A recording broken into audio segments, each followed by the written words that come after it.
Hello, this is Lightland Chapters 6 and 7 by H.L. McCutcheon. Blue Sparks. The next thing Lottie knew, it was Monday morning, and her father stood waking her up. "School time, Corn Puff," he said. "You've had a long sleep, slept right through Sunday. Now get yourself going. Lewis will be here any second." Lottie gasped, remembering all over again. "Lewis," she whispered. "What's that?" Mr. Cook asked. "Lewis is, in Peoria. His mother called, remember? They've gone to Peoria for a week." Lottie gulped air at her father, believing her tale, puttering out of her room. Later at school, she had to repeat the lie several times as everyone wondered where Lewis was.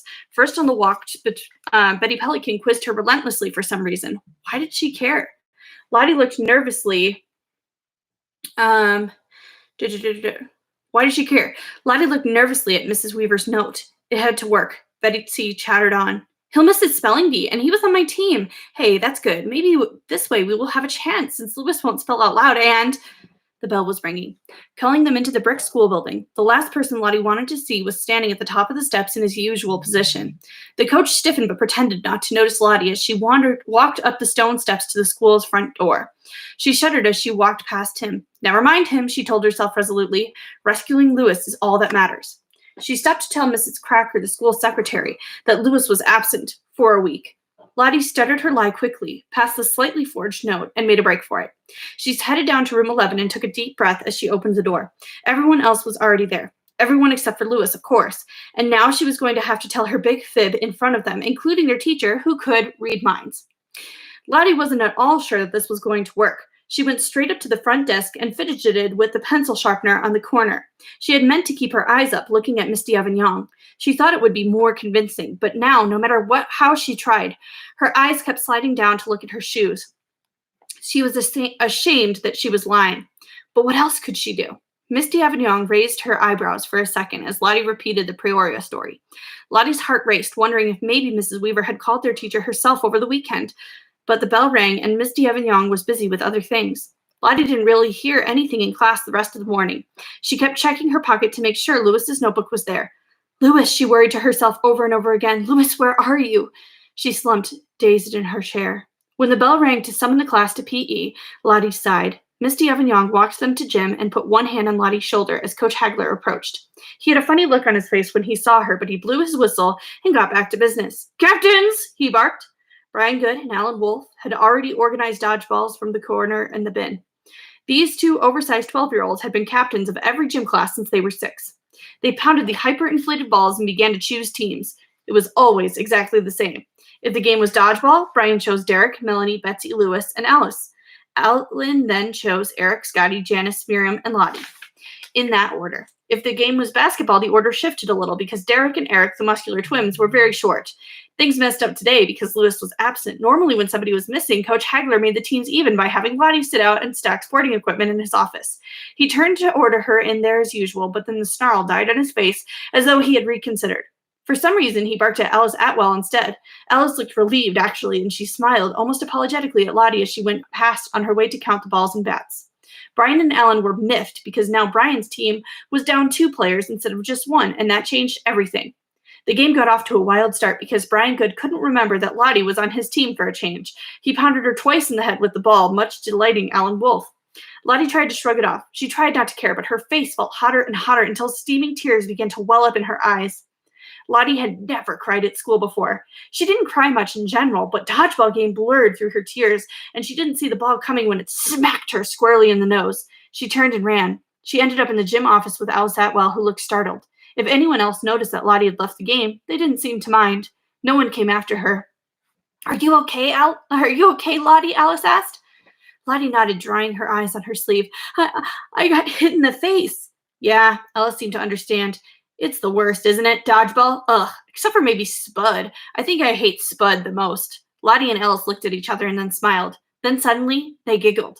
"Will you get in trouble for being in here?" Alice asked, looking through the thick plexiglass window at the coach, who was now keeping an eye on them. "It doesn't matter," Lottie shrugged, taking deep breaths as her face cooled down. "You're so brave, Lottie," Alice sighed as she continued stacking hockey sticks. "I'd be too afraid to do the things that you do." Lottie knew she was usually brave. She prided herself on it. But today was different. Alice must be crazy not to notice. Didn't she see Lottie's red eyes and know that she had been crying? Crying at school! That wasn't brave. Lottie watched Alice fumble the hockey equipment. It slid into the floor and formed an untidy pile. Alice sighed, tucked her long, straight hair behind her ears, and started again. Lottie and Alice had been in school together since they were in first grade, but had never become friends. They barely knew each other, really. Alice, her parents, and younger sister Ellen lived above their general store on Main Street. Alice worked in the store all summer and every day after school. Sometimes she even left school early to help her parents, so she didn't seem to be around much. And of course, Lottie and Louis had usually kept to themselves. Anyway, hey Alice, Lottie said suddenly.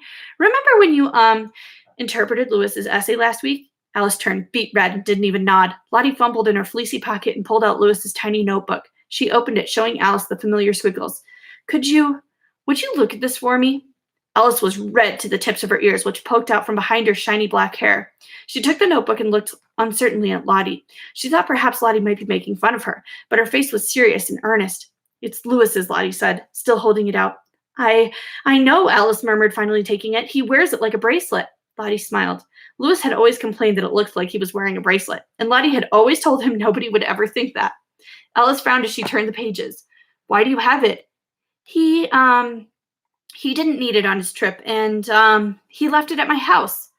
Why do you want me to read it? Alice asked, her eyes on the page and her cheeks still bright pink. Isn't it private? I don't know. I mean, he never cared if people looked, did he? And I was curious about his essay. I thought it might give me ideas for mine. Lottie felt bad about lying to Alice. She found herself holding the cherry seed tied in the corner of her pajamas and twisting it nervously. Oh, Alice gasped a little, and Lottie sprang up next to her. Look at these pages at the end, she said nervously. Where? Lottie squinted, studying the pages. Here, Alice showed her. The last few pages. Well, first, look all the way through the right-hand pages, and the left-hand pages are mirror images of each other. All of them are like that. Oh, no, not quite. Look here. One side is a bit different each time. Here, and then it trails off in a funny way. And it's a lot the same as what he did on the chalkboard the night the fortress or whatever it is. But then here, oh, it looks terrible. Suddenly, everything is out of balance. I mean, it looks like the marks want to spill off the page, almost like they're bleeding. What?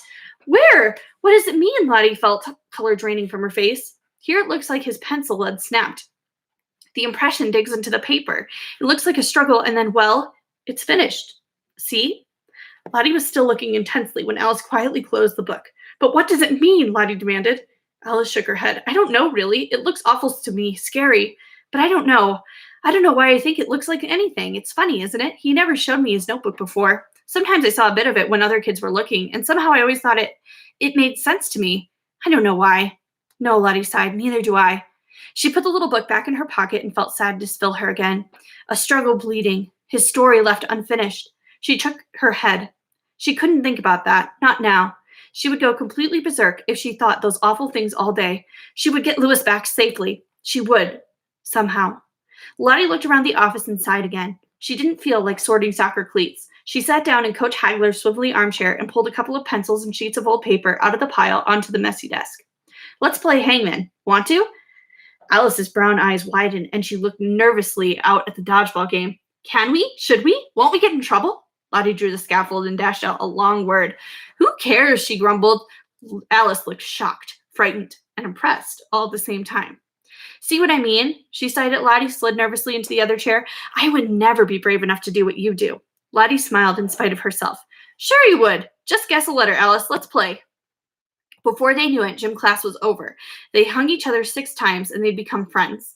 Lottie walked out of the small office feeling a little stronger. Louis would like Alice, she thought. And then thinking about Louis gave her stomachache again, and they walked to their classroom to get their brown paper bag lunches.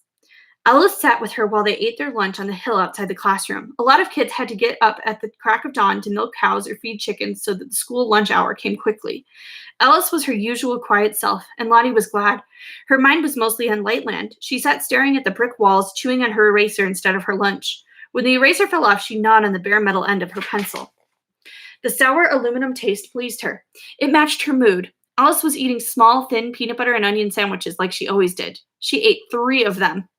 Right after lunch, Alice went home to help her parents. So for recess, Lottie swaying on the swing by herself. It was a beautiful day. The clouds were round and high and bright against the blue sky. Lottie didn't notice. She held Louis's notebook tightly in her hand. Was it some kind of message, a clue? She took it out and looked at it until her heart hung Head hurt, sorry, from trying to understand the squiggles. She kept hearing Unkber's words in her mind. You don't need to try. But how could she help but try? What's going on, Charlotte? Lottie fell clean off the swing, startled by Misty Avignon's voice. The other sixth graders cleared out. Huh? Nothing. I just, Lottie tried to regain some composure and climbed back on the swing. Nothing? She smiled weakly at her teacher. So, Misty Avignon continued, Louis is still away. Peoria, his aunt. She lives there. It was last minute. Lottie could feel her face flush bright red. Right, you mentioned that yesterday. I was just wondering when you tell me where he really is. Lottie stared. She froze a moment, panicking. Then she nervously twisted the swing, turning herself in a tight circle. Charlotte, I would like to know where Louis is. I expect you to tell me. Misty Avignon walked away, her shoulder-length hair swirling in the breeze. Lottie lifted her feet and went into a wild spin, the chains of the swing unwinding and winding again as the momentum gradually gave out. When the 3 o'clock bell finally rang, and the students gathered their backpacks to go home, Misty Avignon asked Lottie to stay after class a minute. Lottie swallowed hard and sat back down. Brian Good chuckled and nudged Alan Wolfe. They loved to see someone get in trouble. This was great. They tried to linger in the doorway to hear what was going on, but their teacher shooed them out. Lottie didn't care about them, but she would put her head down on her desk. She wondered what she was supposed to tell her teacher. Surely not the truth. It's hard to imagine saying something like, you want to know the honest truth about Louis? He has vanished into another world altogether. Where? Why, it's in a small wooden shoebox tucked under my pillow, of course. And by the way, for all I know, he may never return. Lottie shivered and closed her eyes, and the classroom emptied. Well, Misty Avignon sat at her desk with a tired smile on her face. Are you ready to talk?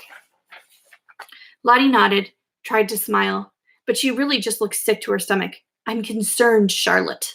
Lottie felt in her heart that it was useless to lie. Her teacher could look right through her and know what was in her mind, but the truth was too sticky, too difficult to explain. She stared guiltily at her shoes and said nothing. I see, Misty Avignon looked sad. Why don't I walk home with you? Lottie silently walked the long way home around the edge of the cornfield with Misty Avignon at her side. She felt herself sinking into despair.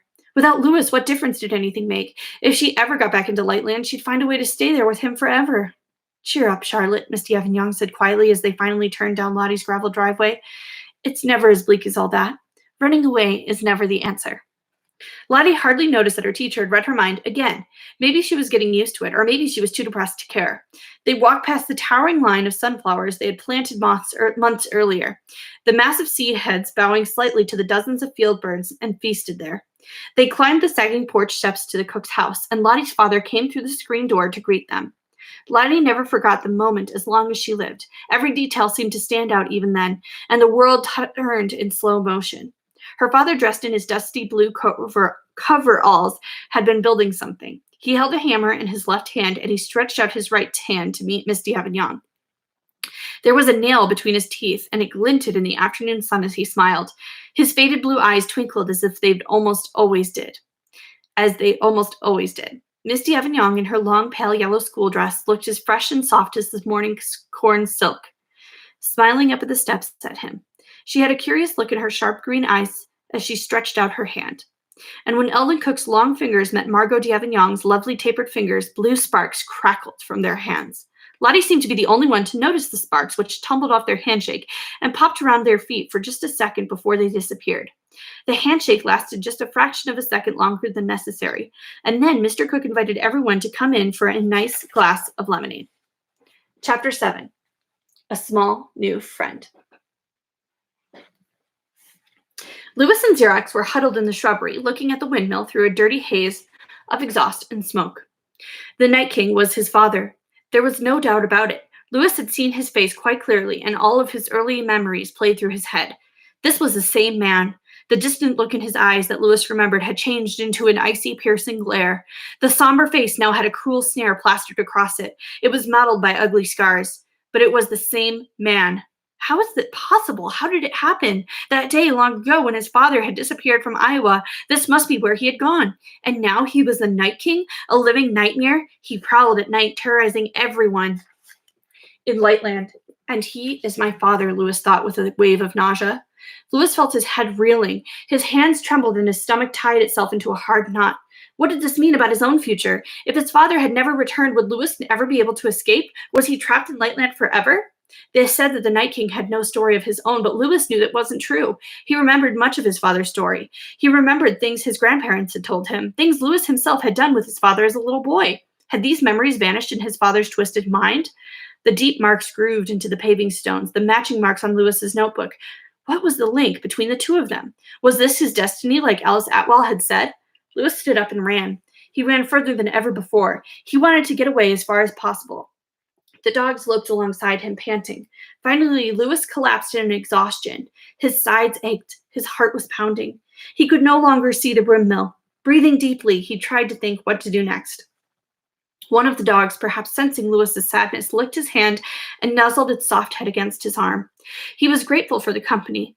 The bushes behind him were scratchy, and Lewis now saw that they were berry bushes. Blackcaps. They were his favorite. He stuffed himself on berries and then remembered he'd eaten nothing since dinner at Lottie's house, which seemed like 1,000 years ago. When the berries were depleted, he was still hungry, but certainly he was much better off than he had been. You would think that eating something would have improved Lewis's outlook. Actually, it was just the opposite. Now that his stomach was no longer growling, his brain felt free to completely focus on the larger problem. As he sat rubbing his berry juice from his hands, Lewis sank deeper into despair. He felt as though he couldn't move. He was so confused, so miserable that he sat, staring at the ground.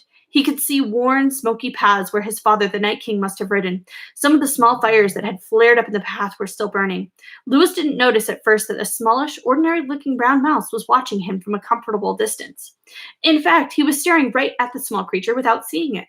The mouse was a blurry part of the background until Lewis realized that it was waving at him. A little paw was timidly waving as it nodded its small head up and down nervously. Lewis waved back a little. He felt foolish, but the mouse was delighted and bobbed its head enthusiastically.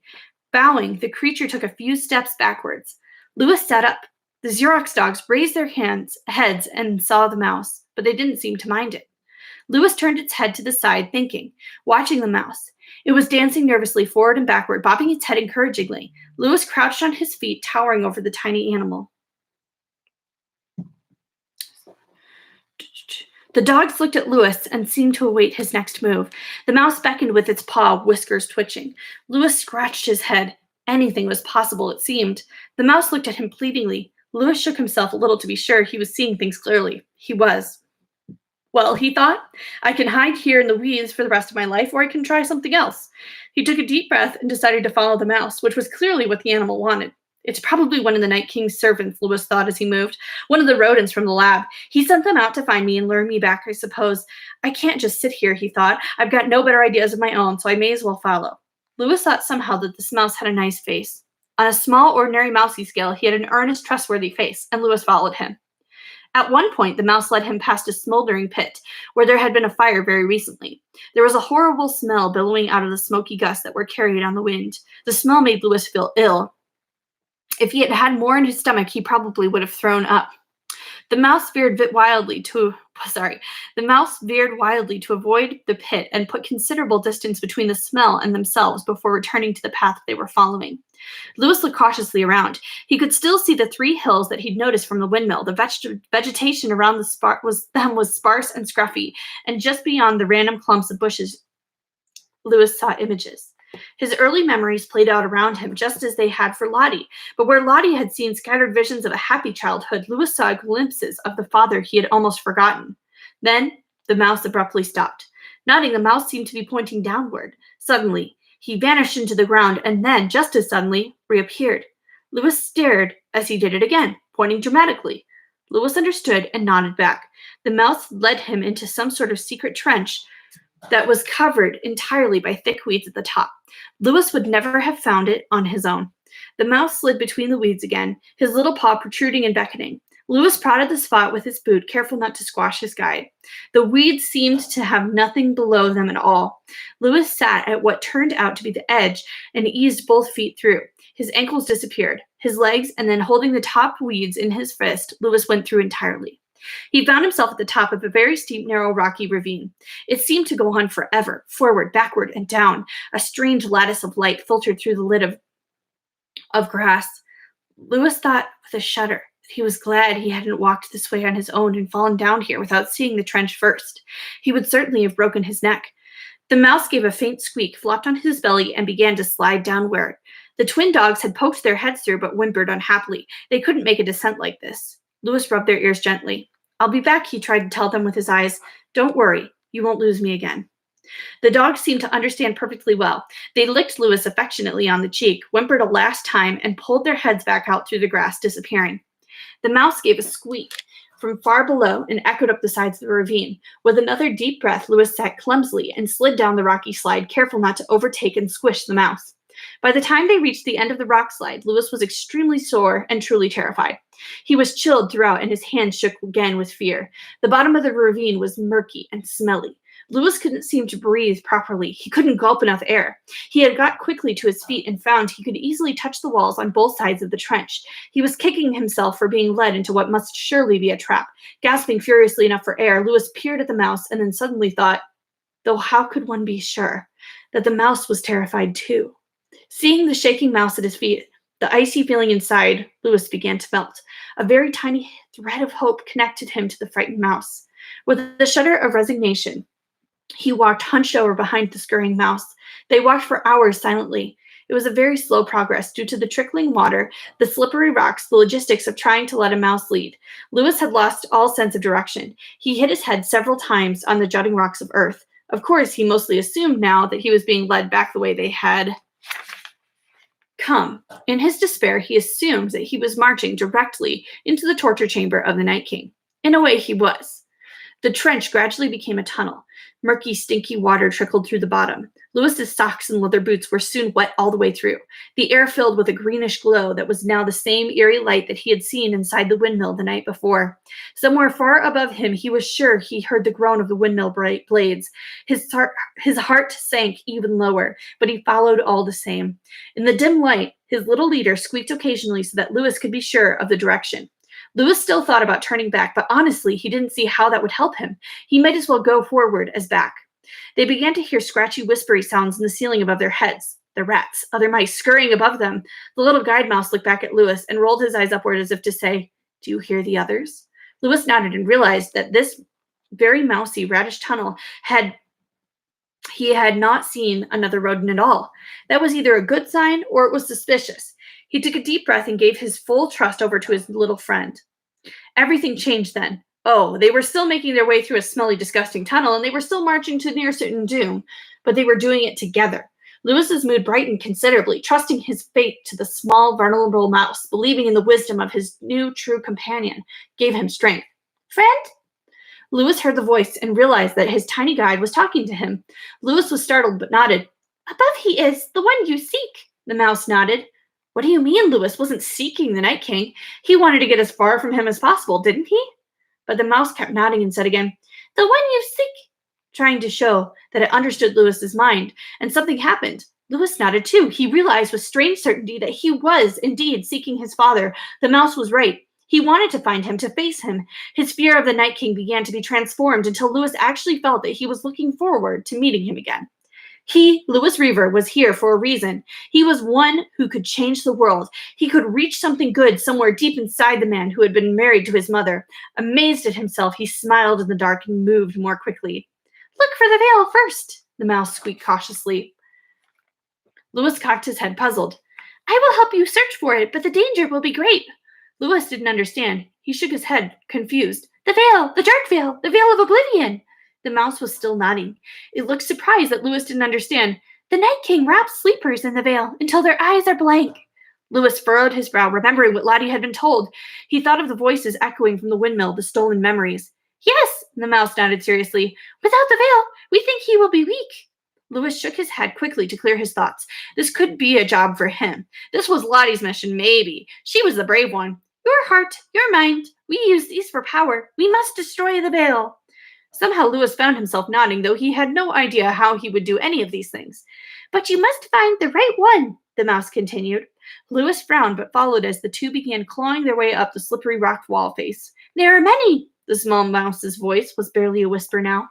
Louis had to strain to hear the tiny voice of his companion. The sound came trickling back to him like water dripping and splashing here and there against the rocks. He trusts not even his rats. He has made many veils to prevent them from stealing. We must be careful, take only the right one. The wrong ones hold other dangers. The mouse stopped speaking as they reached a wide, round space carved out of the rock wall. The mouse scurried into it, and Louis followed, surprised to find that there was a room enough for him. He couldn't sit up quite straight, but if he slumped against the wall, he was amazingly comfortable. "We'll rest here for the night," whispered the mouse. Louis was astounded. He had such adrenaline rushing through him, he couldn't imagine sleeping. He shook his head. "Listen," the mouse chirped. Somewhere far away, a bell was sounding.